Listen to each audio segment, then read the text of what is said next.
우리는 시대적인 사명을 받고 어린 양의 새 나라가 어떤 것일까라는 것을 힘써서 알아야 합니다. 예수를 아는 지식을 바르게 알지 아니하면은 우리 주님을 기쁘시게 할 수가 없습니다. 성경에 근거한 어린 양의 새 나라는 어떤 것일까? 제가 지난주에 그 첫 번째로 어린 양의 새 나라는 처음 것들이 다 지나간 나라라고 했습니다. 우리가 살고 현재 있는 땅도 하늘도 바다도 다시 있지 아니하는 상상할 수 없는 새로운 세계에 옮겨져서 살아간다는 것입니다. 그리고 두 번째는 이 자격을 어떤 사람들이 새 나라에 들어갈 것인가? 믿음으로 세상을 이긴 자들만이 들어간다. 세상에 이기지 못하면 아무리 예수 이름을 불러도 그 나라는 이긴 자들이 상속을 받는 나라이기 때문에 믿음으로 세상을 이긴 자들이 들어간다. 그리고 세 번째는 또한 새 나라에 들어갈 자격을 어떤 사람이었나? 예수님이 다시 오실 때 첫째 부활에 참여하는 자들만이 들어간다. 부활한 사람들만이 들어갑니다. 그래서 어린 양의 새 나라는 우리가 오늘날 예수를 믿음에 있어서 성경에 근거한 예수를 아는 지식을 바르게 이해하지 못하면 마냥 천국에 들어간다고 하는 것도 잘못된 것이 아니지만 이왕이면 장성한 그리스도인이 되어 성경에서 가르치고 있는 예수를 아는 지식을 힘써 알아서 그 나라에 대한 소망을 가져야 되지 않겠습니까? 맹목적으로 천국에 나는 갈 거야 하면 당신 천국이 어떻게 생겼어? 라고 하면은 아무 말도 하지 못하는 무지한 신앙을 가지고 살아간다면 그가 과연 크리스찬일까요? 오늘은 이어서 네 번째로 어린 양의 새 나라는 각각 새 이름을 받는 나라입니다. 각각 저와 여러분 각자가 들어가게 되어지면 각자의 이름을 새 이름을 받는 나라입니다.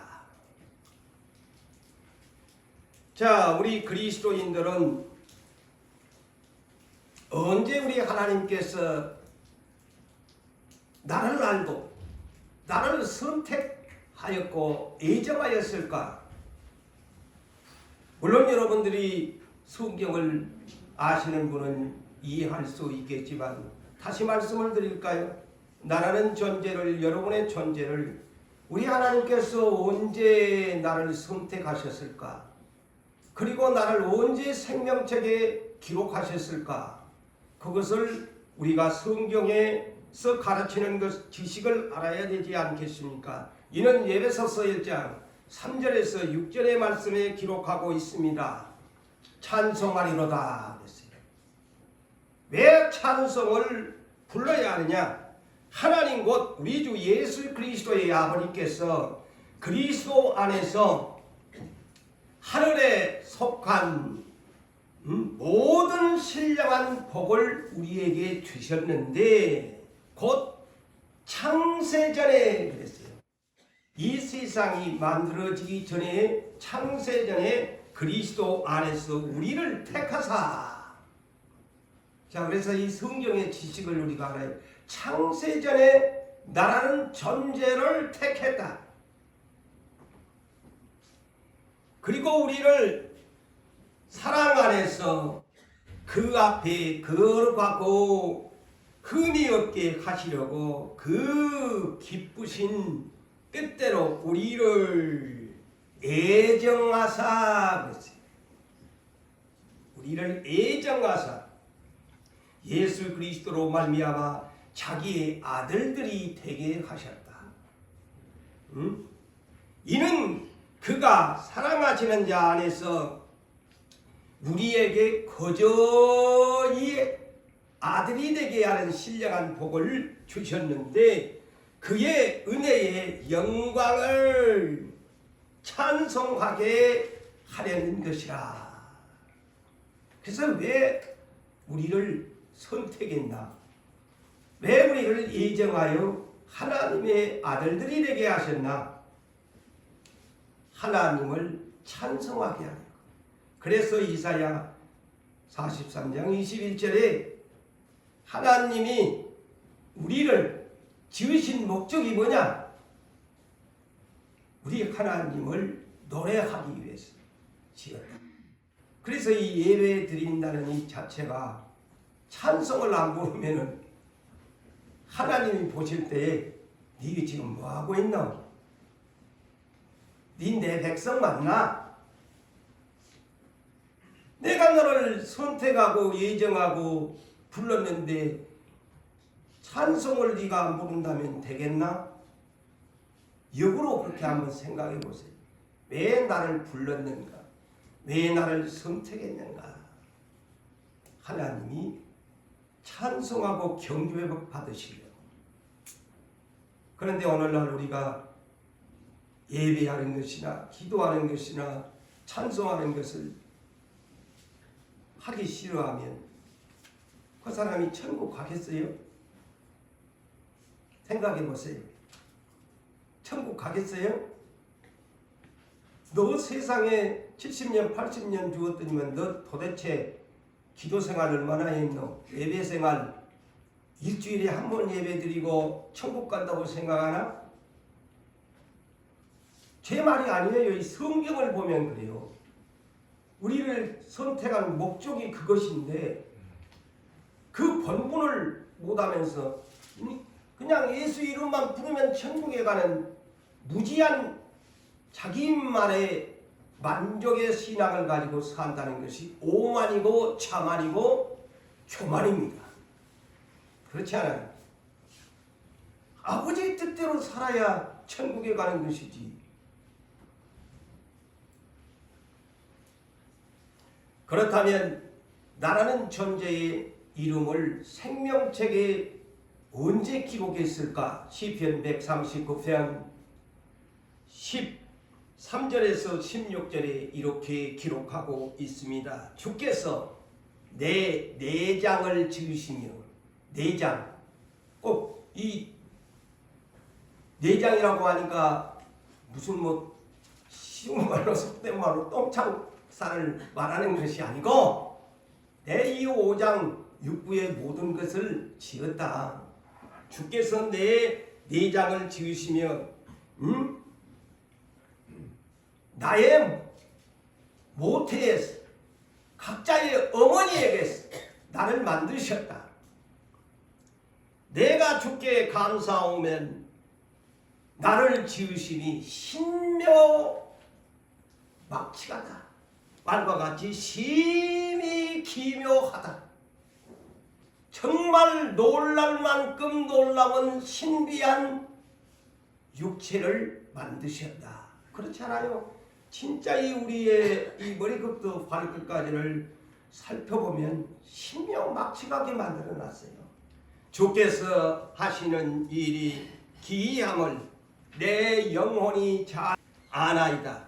내가 은밀한 데서 지음을 받고 땅의 깊은 곳에서 기이하게 지음을 받을 때에 나의 형체가 주의 앞에 숨기지 못하였나이다.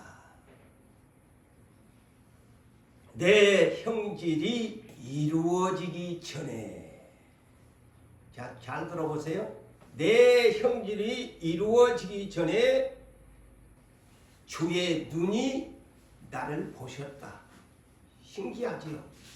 내 형질이 육체가 만들어지기 전에 주님은 나를 보았대요. 주의 눈이 나를 보았다. 나를 위하여 정한 날이 하루도 되기 전에 주의 책에, 곧 생명책에 다 기록하였나이다. 내가 생일날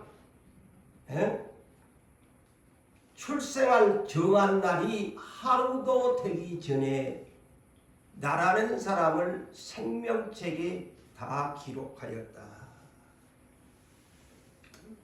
신비한 우리의 크리스찬들입니다.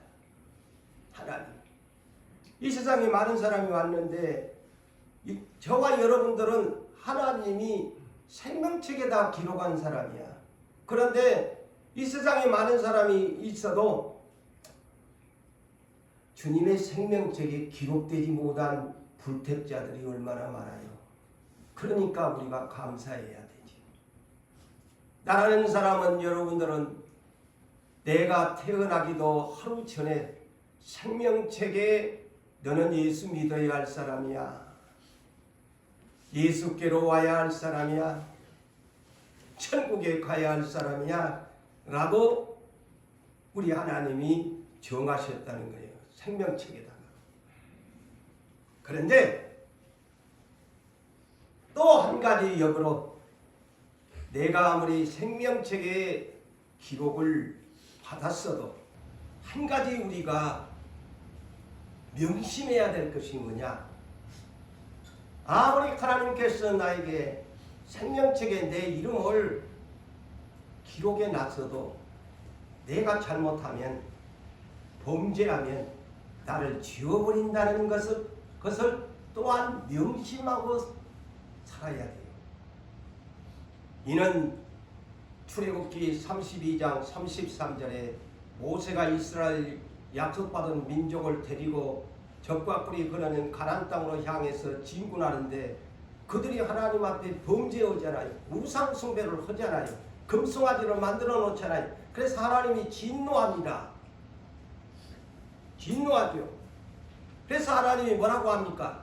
누구든지 내게 범죄하면 내가 내 책에서 그의 이름을 지워버리리라.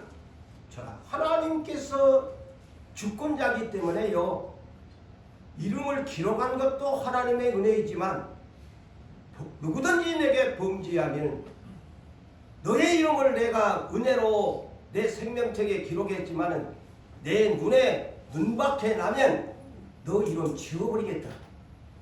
이 사실을 알고 우리가 예수를 믿어야 돼요. 응? 제가 이미 그랬잖아요. 이 앞전에 계시록 이 본장 7장 4절로 8절을 가지고 4번에 걸쳐서 언급을 했잖아요. 왜 그 12지파의 단지파가 제명되었는가? 응? 그 이름이 빠져버리잖아요. 사탄의 앞잡이 노릇을 하니까 제명된 겁니다. 역대상 4장에서 8장에서도 그 족보에서도 단지파는 제명시켜버렸습니다. 이 비밀을 성경 속에서 캐치해서 바르게 성경에 근거한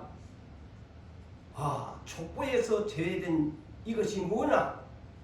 하나님 뜻대로 살지 아니하는 지파마저도 제명을 시켜버렸다.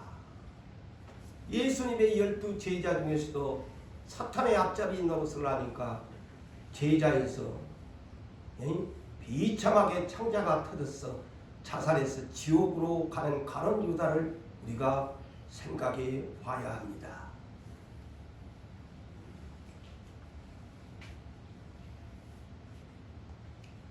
그러므로 사랑하는 성도 여러분, 예수님이 오셔서도 이 경고를 우리에게 주셨어요.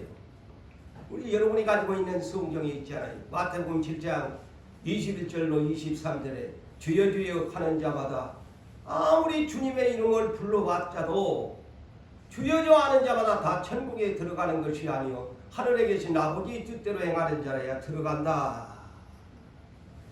그러니까 그들이 우리가 주님의 이름으로 선지자로 예언도 하고 귀신도 쫓아내고 많은 그러한 권능도 행했는데 어찌 그런 말씀을 하십니까? 그때 주님이 심판날에 내가 밝히 말하되 내가 너희를 도무지 알지 못하니.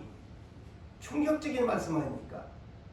주의 이름을 부르는데 충격적으로 도무지 나는 너를 모르겠다. 알지 못하니 불법을 행하는 자야. 불법이 뭡니까? 요한일서 3장 4절에 불법은 죄다. 죄를 짓는 자는 내게서 떠나가라 이렇게 명할 것이라고 주님이 심판의 기준을 확실하게 산상수훈의 마지막 결론에서 성경을 주어서 기록하고 있다는 것. 우리는 성경대로 믿어야 돼요. 성경의 어떤 것을 더해서도 안 되고 빼서도 안 됩니다. 그래서 계시록 3장 5절에도 그래서 이 말을 하는 거예요. 7교회에 주는 가운데 이기는 자는 내가 그 이름을 생명책에서 결코 지우지 아니하겠다. 반대로 진자는 생명책에서 반드시 지우리라는 말씀과 똑같습니다. 똑같아요. 그런데 오늘날 우리가 우리의 스스로를 위로받으면서 살다 보니까 설마 내 이름 지우겠나. 근데 한번 상상하면 눈을 감고 내 이름 지워버리면 어쩔까? 주님이 나중에 설 때 나 동진도 모르겠다? 이런 거 한번 상상해보고 예수를 믿으면 정신이 바짝 날 거예요. 그런데 그 생각을 안 하거든. 그냥 망고땡이야. 그러니까 불순종을 많이 하지.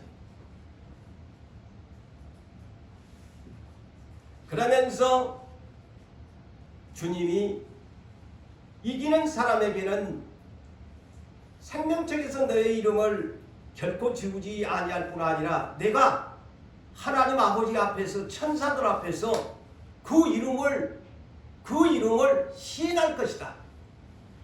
그 이름을 불러주겠다는 겁니다. 얼마나 영광스러운 이름입니까? 우리가 이 땅에 사는 동안에는 생명책에 어떤 이름이 기록되어 있을까?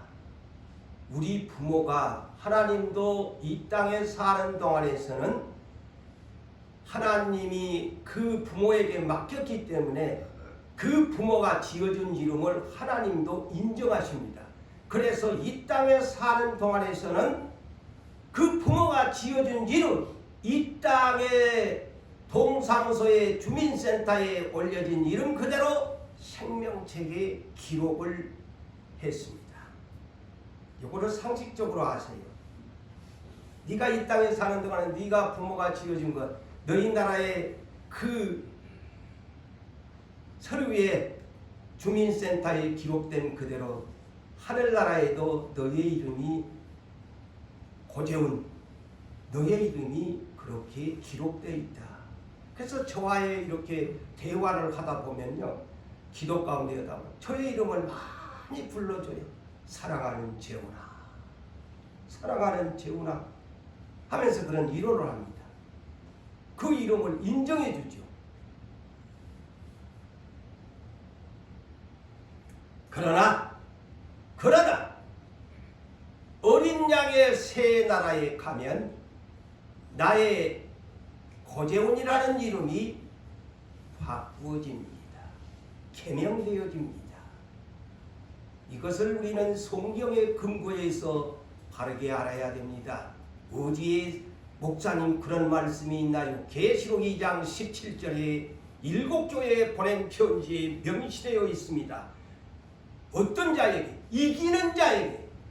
이기는 그에게는 흰 돌을 줄 것이요 그 돌 위에 새 이름을 기록한 것이 있으니 보세요. 새 이름을 기록한 것이 있나니 받는 자 밖에는 그 이름을 알 사람이 없습니다. 그래 이걸 줄여서 뭐냐? 각각 이겨서 천국에 가면 고재훈의 이름이 어린 양의 새 나라에 가면 나의 이름이 우리 예수님이 주시는 이름으로 바꿔집니다. 할렐루야. 그 상식으로 알고 예수를 믿으세요. 응? 그러니까 이 시간이 대단히 중요해요. 이 계시록의 시간이요. 이 가르쳐주는 대로 예수를 믿어야 되니까. 응? 그런데 어디에다가 나의 이름을 새겨주느냐? 흰 돌 위에 그랬어요. 영어 번역은 화이트 스톤 그랬어요. 화이트 스톤.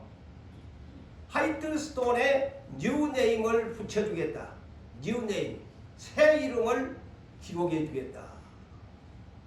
근데 그렇다면 이 흰 돌이 뭐야? 그러니 이제 성경을 찾아 들어가야지. 베드로전서 2장 4절과 5절에 예수님을 뭐라고 했느냐? 하나님의 택하심을 입은 보배로운 산 돌이신 예수. 예수님을 살아있는 돌이라고 하셨어. 그래서 영어 번역은 리빙 스톤 그랬어요. 리빙 스톤. 그런데 이제 천사에 가면 이분은 리빙 스톤이 화이트 스톤. 화이트 스톤. 살아있는 예수님. 그 분이 주시는 나의 새로운 신분증을 주신다는 말씀이에요. 새 이름. 화이트 스톤, 리빙 스톤 위에 뉴 네임을 나에게 주신다.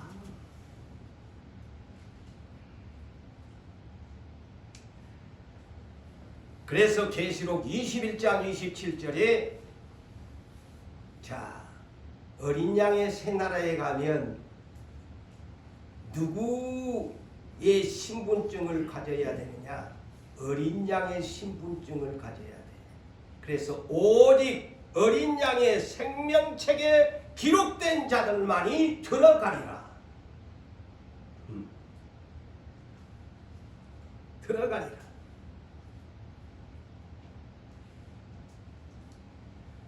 그래서 우리가 장차 사모하는 새 하늘과 새 땅 그곳에 들어가려면 우리가 섬기는 예수님의 어린 양의 생명책에 기록된 자들만이 들어간다. 기록된 자들만이 들어간다. 자, 여러분, 그 나라는 어린 양의 곧 신부 아내들만이 가지요. 영적으로. 그래서 우리는 다 신부를 준비하는데 자, 이 땅에서도 남녀가 결혼하면 주민센터에 가서 행정복지센터에 가서 둘이가 결혼해서 한 가족이 된 것을 신고합니다. 그래서 이름이 그대로 실리죠. 이 사람들은 부부가. 자, 어린 양의 새 나라에 가면 예수님의 모든 신부들은 어린 양이 주시는 흰 돌 위에 자기의 이름을 신부들이 새 이름을 받아요. 너는 예수의 가족 패밀리다. 너는 예수님의 영적인 아내다. 그래서 이름을 지어줍니다.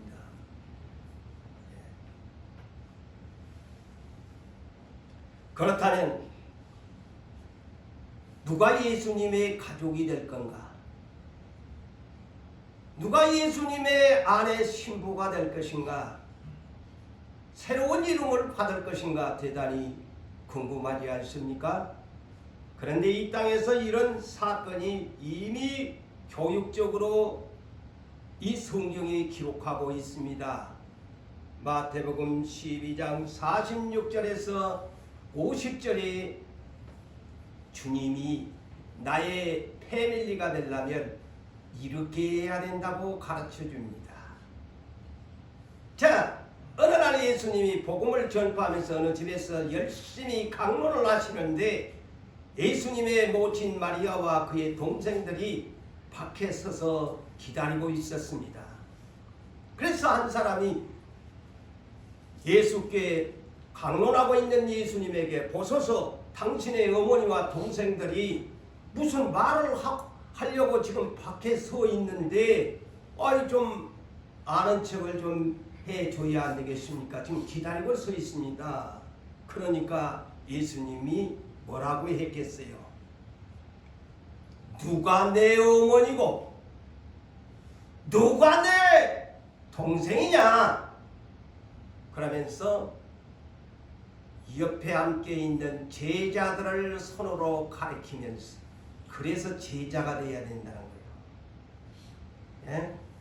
겉다리로 그냥 왔다니 갔다니 하는 그런 교인 되지 말고 예수님의 지저스 패밀리가 되려면 제자들이 돼야 돼요.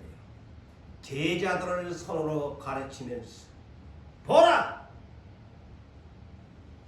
누구든지 하늘에 계신 내 아버지의 뜻대로 행하는 자라야 내 형제요 자매요 어머니니라. 나의 지저스 패밀리가 된다 그랬어요. 예수의 가족은 가장 행복한 하나님의 축복입니다. 예수의 가족이 되는 것. 오늘날 우리는 육신의 가족들과 함께 살아갑니다만 우리의 미래적인 소망은 뭐냐면 지저스 패밀리입니다. 누가 예수의 가족이 될 것인가? 누가 예수의 아내가 될 것인가? 이것이 오늘날 복음의 기쁜 소식입니다.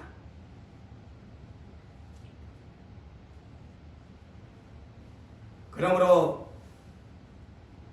제자들은 왜 예수께서 제자들을 가리키면서 제자들이 바로 내 지저스 패밀리이다 했을까요?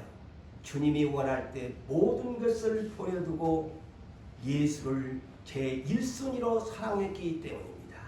오늘날 하나님이 우선순위냐, 내 가족이 우선순위냐, 세상이 우선순위냐 하면은 다 이것 때문에 망설이고, 그것을 못 따라한 사람들은 무슨 놈이 이놈의 교회에 무슨 하나님 섬기는데 우선순위를 자꾸 말하게 귀에 거슬리게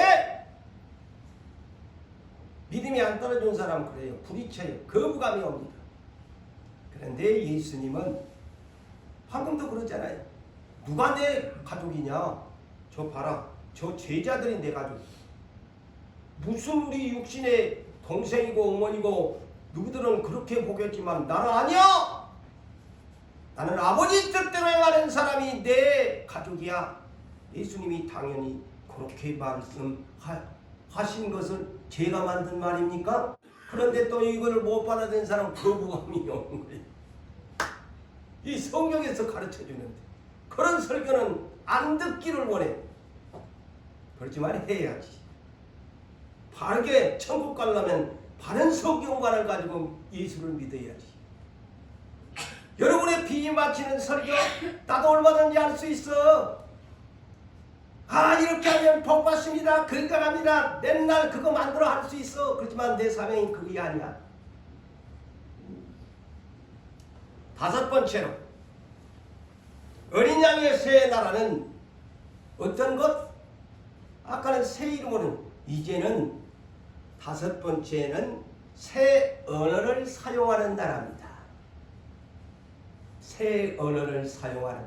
자, 얼마나 여러분 내가 앞으로 20가지가 될지 19가지가 될지 모르지만 이 천상에서의 이 내용을 적어놨다가 아주 마스터를 하십시오. 그래야 복음을 전합니다. 마지막 때 이런 천국을 소개해야 될 거 아닙니까? 자, 본문 구절을 보십시오. 219에 그랬어요. 219가 뭡니까? 제가 여태껏 4절에서 7장 1절로부터 계속 전해 주었던, 자, 천사가 이마에 14만 4천 명을 인칠 때까지 땅이나 바다나 나무들을 해하지 마라 하면서 이마에 인친 자들에 대한 것을 사도 요한이 환상을 보았지요. 바로 그 말입니다. 이 일을 본 후에라는 뜻이죠. 구절은. 그러니까 두 번째 다시 이제 환상을 내가 보니 그랬지 않습니까? 내가 보니 잘 보십시오. 저는 단어 하나하나를 주목한다고 각 나라와 족속과 백성과 방언에서 그랬어요. 여기에 방언에서 이 말이 뭐 오늘날 성령의 방언의 은사를 말한 내용이 아닙니다. 이 각 나라의 언어를 말하죠. 여기에 각 족속이 말하는 그 방언에서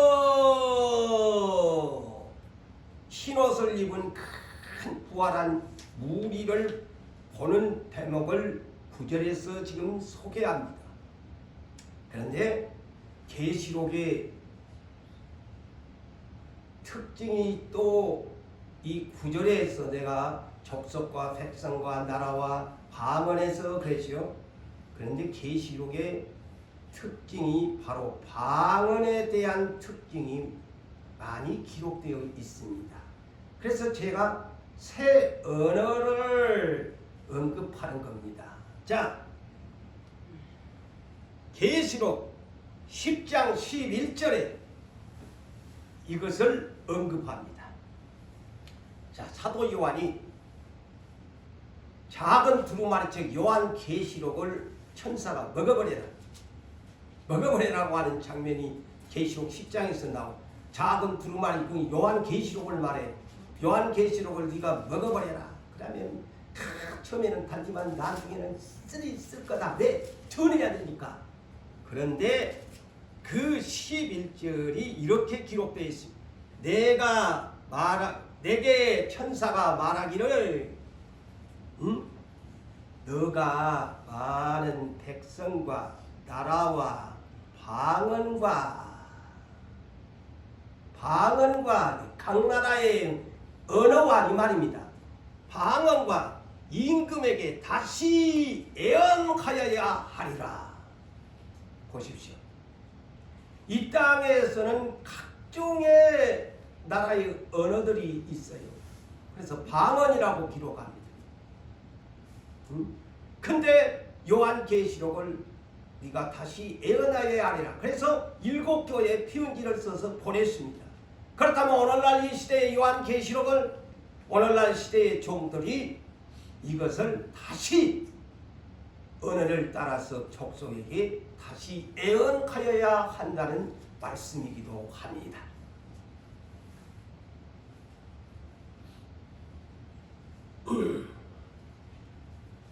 자, 그 다음에 계시록 14장 6절을 볼까요? 한 천사가 땅에 거주하는 자들 곧 모든 민족과 종족과 방언과, 내가 지금 특징이라고 하지 않아요? 방언에 대한 방언과 백성에게 전할 영원한 복음을 천사가 영원한 복음을 가지고 있더라. 각 나라에 전할. 그 다음에 계시록 13장 7절 8절. 자, 짐승시대가 되면 이렇게 기록합니다. 짐승이 권세를 잡아 성도들과 싸워 이기게 되고, 자, 그 다음에 똑같습니다. 각 족속과 백성과 방언과 나라를 다스릴 권세를 받으니, 자, 짐승이요 각 나라의 언어를 쥐고 흔든다는 얘기입니다. 자, 이 비밀을 여러분 아셔야 돼요. 각 족속과 나라와 종족과 언어를,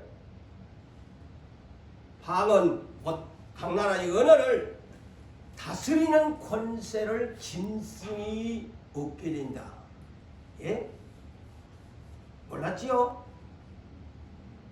그런데 죽임을 당한 어린 양의 생명책에 창세 이후로 기록되지 못한 자들은, 이 땅에 거하는 자들은 다 이 짐승한테 각 나라들이 그 언어를 따라서 짐승에게 경배하게 된다. 진자들이 되버린다. 생명책의 창세 이후로 기록되지 못한 자들은 다 짐승의 밥이 될 것이다. 예언합니다.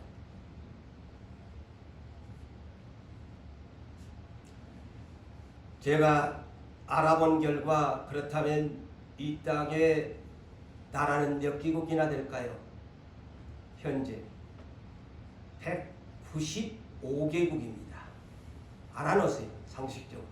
지금 세계 지구촌에 등록된 나라는 195개 정도고, 그렇다면 195개 중에 각 종족의 언어는 어느 정도나 될까?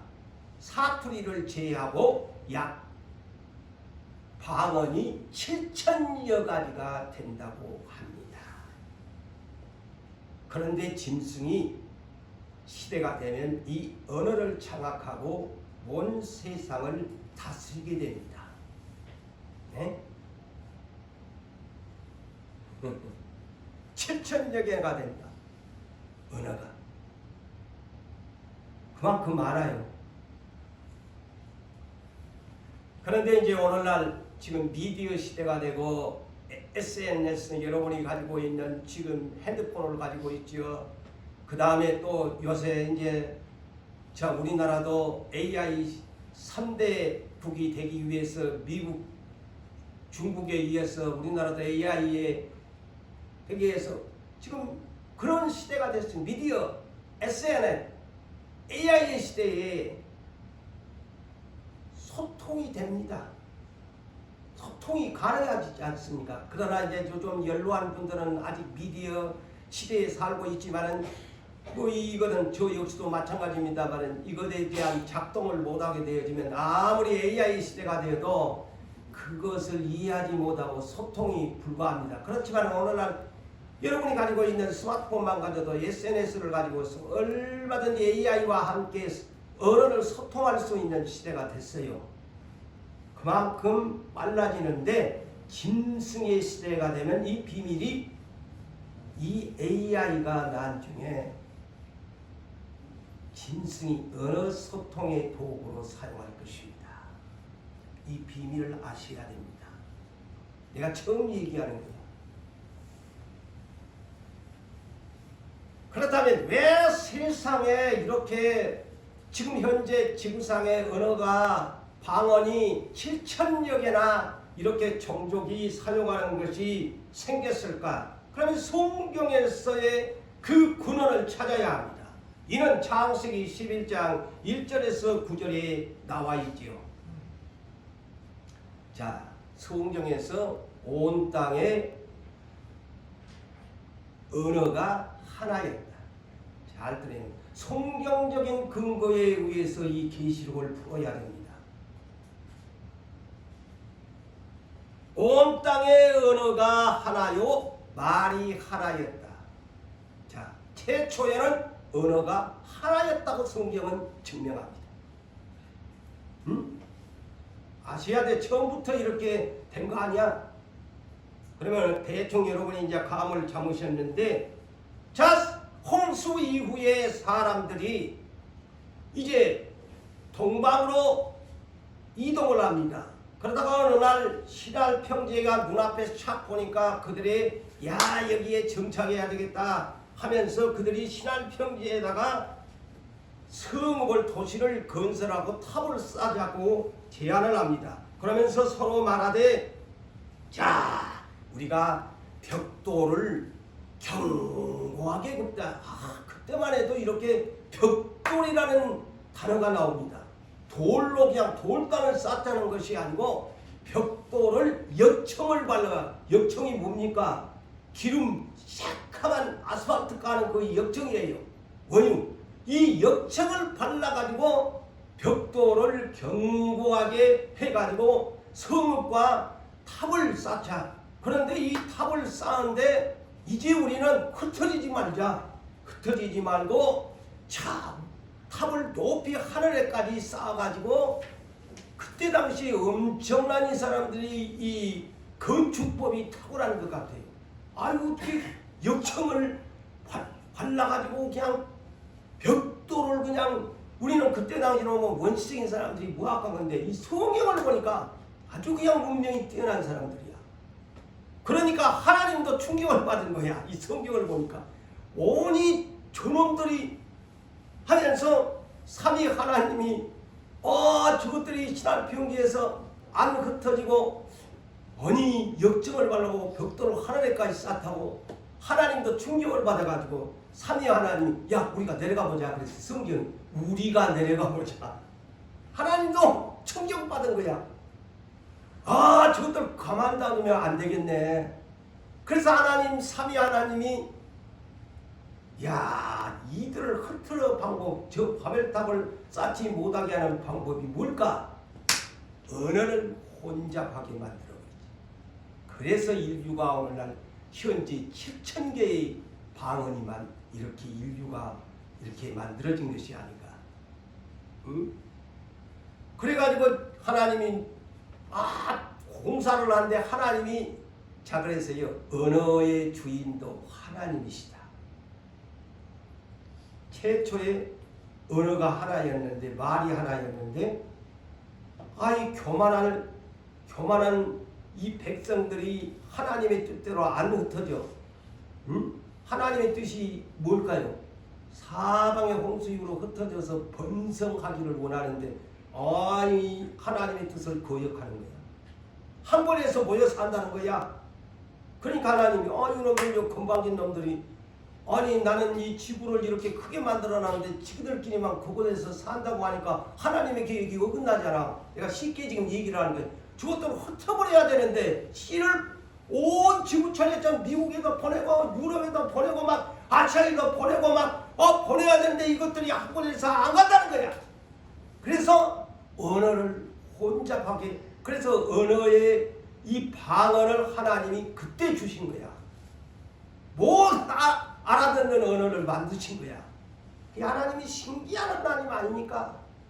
건방진 똥강아지들을 이렇게 두면 안 되겠다. 언어를 그냥 싹 헷갈리게 만들어버리죠. 자, 하나님이 사람을 만든 목적이 있지 않습니까? 저는 그것을 이렇게 해석을 해요. 창세기 1장 26절에 우리가 사람을 삼위 하나님 논의하기를 사람을 만들자. 그래가지고 뭡니까? 생육하고 번성하고 땅을 정복하고 땅에 충만하고 해와 육해공을 다스리게 하려고 사람을 만드는데 홍수 이후에 사람들이 안 흩어지는 거야. 생육하고 번성하고 막 이래야 되는데 지들끼리만 사방에 씨를 뿌려야 되는데 안 가니까 하나님이 언어가 이래서 혼잡한 언어가 방언이 나오게 된 겁니다. 방언이 나오게 된 거예요. 그래서 이제 여러분이 왜 이렇게 세계의 언어가 이렇게 됐나? 그때부터 이렇게 하나님이 건방진 인간들을 뜻을 어기니까 언어를 주어가지고 말귀를 못 알아듣게 그냥 흩어버린 거예요. 그래서 그 이름이 바벨이라 했는데 언어를 하나님이 혼잡게 하셨습니다 하면서 바벨이라는 이름을 붙였다는 거 아닙니까? 아시겠죠? 그래서 언어가 하나님으로부터 나온 거야. 언어가 하나님으로부터 나왔다. 그래서 이 지구촌 이렇게 하나님의 뜻대로 지금 북극 남극에까지 사람이 가서 흩어져 살잖아요. 그게 하나님 뜻이야. 어느 나라에 가서도 살게 하나님 만들어놨어. 그래서 한 곳에 정착을 하려고 하니까 정착을 못하도록 새로운 하나님 그때 당시에 언어가 하나였는데 언어들을 막 계속 하나님이 만드셔가지고 흩어버린 거야. 오늘날 같으면 한국어가 그래서 생기고 그 다음에 막 영어가 생기고 독일어가 생기고 막 스페인어가 생기고 중국어가 생기고 일본어가 생기고 막 7,000여 개의 언어가 이 지구 땅에 그래서 지금 만들어진 것이다. 혼잡하게 하나님이 만들어놨다. 그렇지만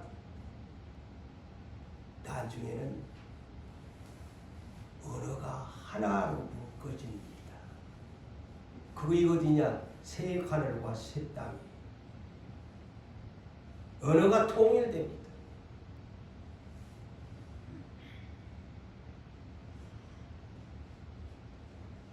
자, 여러분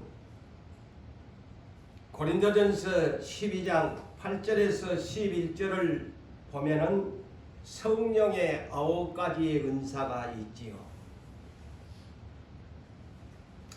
보세요.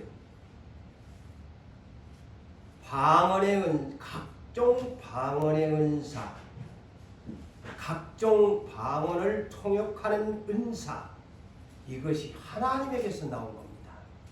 이제 뭔가가 좀 귀가 열립니까? 눈이 열립니까? 이 바벨탑의 이 모든 것이 그런 하나님의 현상입니다.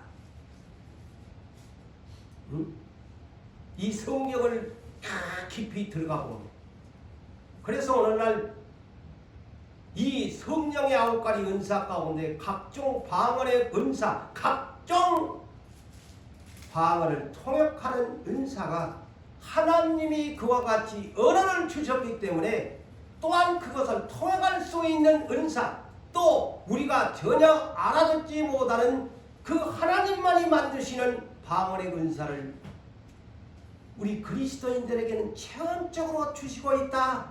그래서 지난날 창세기 11장의 바벨탑의 언어 원작, 그거 하나님이 얼마든지 그렇게 만들어버리는 거야. 조금 이제 아마 여러분이 감이 잡아질 거예요. 그래서 고린도전서 14장 1절과 2절에도 보면 뭐라고 합니까? 신령한 것을 사모하되 특별히 예언을 하려고 하라 하면서 방언을 말하는 자는 사람에게 하지 아니하고 하나님께 하나니 이는 알아듣는 자가 없고 영으로 비밀을 말함이니라. 보세요. 언어가 하나님께로부터 나오지 않습니까? 예? 이 소리 처음 들을 거야. 언어가 하나님께로부터 나와요. 방언의 이 성령의 은사도 하나님이 알아듣지 못한 말인데, 그러니까 아까 바벨탑도 얼마든지 하나님이 해버린 거야. 어이 막 이상한 막 드디디 막 하니까 이거 뭐야?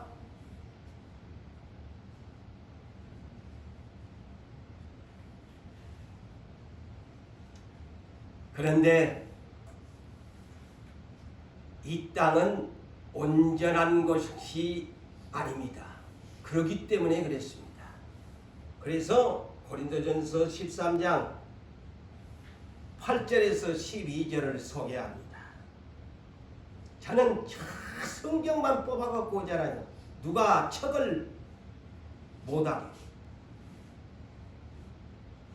내 개인적으로 만든 말이 아니기 때문에 하나님 말씀. 자, 고린도전서 13장 8절에서 12절 보니까 사랑은 언제까지나 떨어지지 아니하되. 자, 보십시오. 애언도 패하고, 애언도 말이잖아요. 애언도 패하고 방언도 그치고 지식도 패하리. 다 언어입니다. 애언도 방언도 지식도 패하리라. 이것이 뭡니까? 성령의 9가지의 모든 은사가 패하게 된다는 얘기입니다. 근데 오늘날 이것을 너무 앞서가지고 오늘날 이것 때문에 교단별로 문제가 생기지. 지금은 다 예언도 배우고. 근데 지금 그것이 아닌데 그냥 성경이 있으니까 무슨 예언이 필요 있나? 방언. 그럼 방언도 알아야지. 이거에서 말한 지식이라는 것은 지식의 말씀의 은사, 성경을 말합니다. 세상의 지식을 말하는 것이 아니고 지식의 말씀의 은사, 지혜의 말씀의 은사, 이 모든 것이 주님이 오시게 되면 패한다는 말인데 아직 주님이 안 오셨잖아요. 근데 너무 앞서가서 해석을 끝내버리는 그런 교리적인 오늘날 교단의 문제들이 많죠. 그러면서 자, 우리는 부분적으로 알고 부분적으로 예언을 하니 저 역시도 부분적으로 예언을 할 뿐이에요. 네, 저도 예언하는 목사입니다만 부분적으로 예언하지 온전한 예언이 이 땅에 어디가 있겠어요? 부분적으로 예언을 하니 온전한 것이 올 때에는 부분적인 것이 패하리라. 그래서 예언도 천상에 가면 율법이 필요하겠어요? 복음이 필요하겠어요? 성경 66권 패해버립니다. 그 얘기입니다.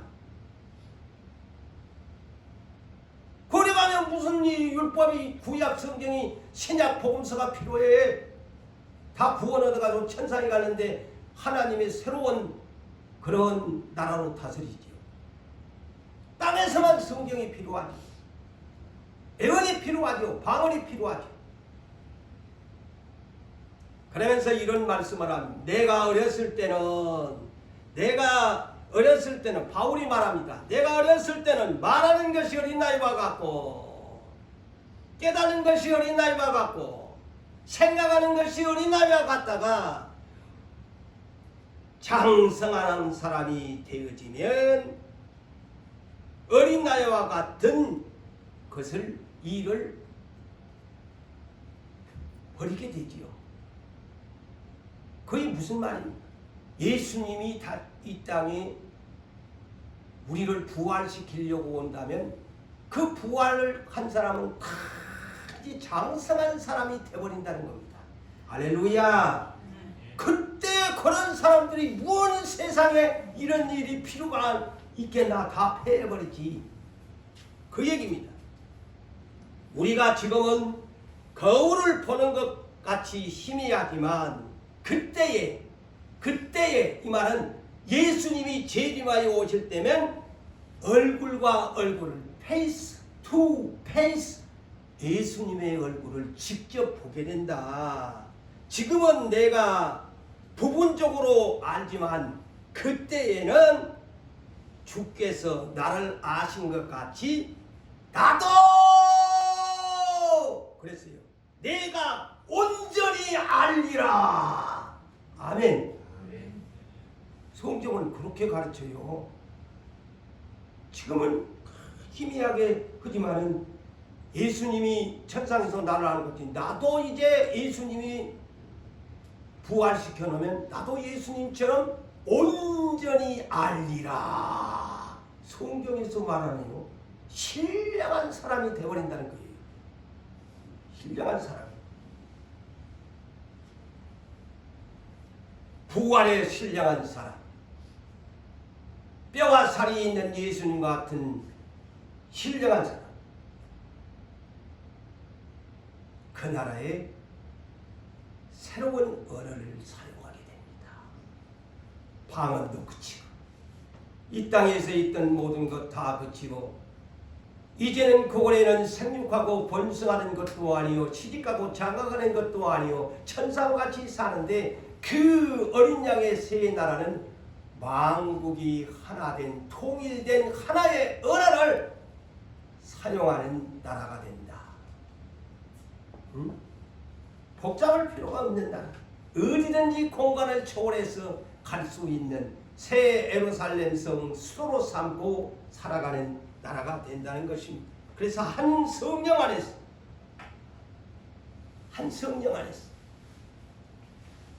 그것이 가능할까? 저는 초대교회 사건이 바로 그것을 가르쳐준다고 생각합니다. 성경에서 초대교회 성도들이 120사람이 열흘 동안 기도를 했는데 불의 혀가 그랬어요. 불의 혀가 갈라지는 것 같이 성령의 바람이 부는데 혀를 움직였어요. 언어를 성령이 움직였는데 다 성령의 충만함을 받아 언어 곧 말하기를 시작하니라. 그런데 신기한 현상이 나타납니다. 언어의 현상이 옵니다. 디아스포라, 세계에 흩어진 우리 보십시오. 하나님은 얼마든지 하나로 통일합니다. 저는 이것을 성경에서 발견합니다. 아니 유대인들이 디아스포라가 뭡니까? 디아스포라는 흩어진 무리야. 온 세계에 흩어진 유대인들이 오순절을 지키기 위해서 광장에 모였는데 오니 12 제자가 막 디디디 막 아프리카 말을 하지요, 뭐 아시아 말을 하지요, 막 어머나 어찌된 일이냐. 저것들은 학문도 없고 갈릴리 촌놈들인데 언제 학문을 배워서 우리가 사는 지역에 그쳐져 있는 나라의 언어를 방언을 저렇게 잘할 수 있느냐. 더 우리가 알아듣게 되는도다. 감동한 겁니다.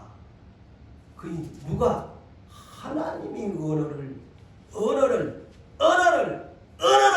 성령 안에서 다 알아듣게 만들어 버린다. 할렐루야.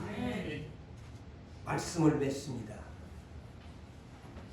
저 새 가늘과 새 땅에 가면 하나님의 한 성령 안에서 한 성령을 호흡하고 한 성령 안에서 복잡다답한 이 지구촌에 사는 언어가 변하여 어린 양의 새 나라에서는 새로운 언어를 통일된 하나의 언어를 가지고 살아간다는 소망을 가지고 믿음으로 세상을 이기시기를 주의 이름으로 축복합니다. 아멘.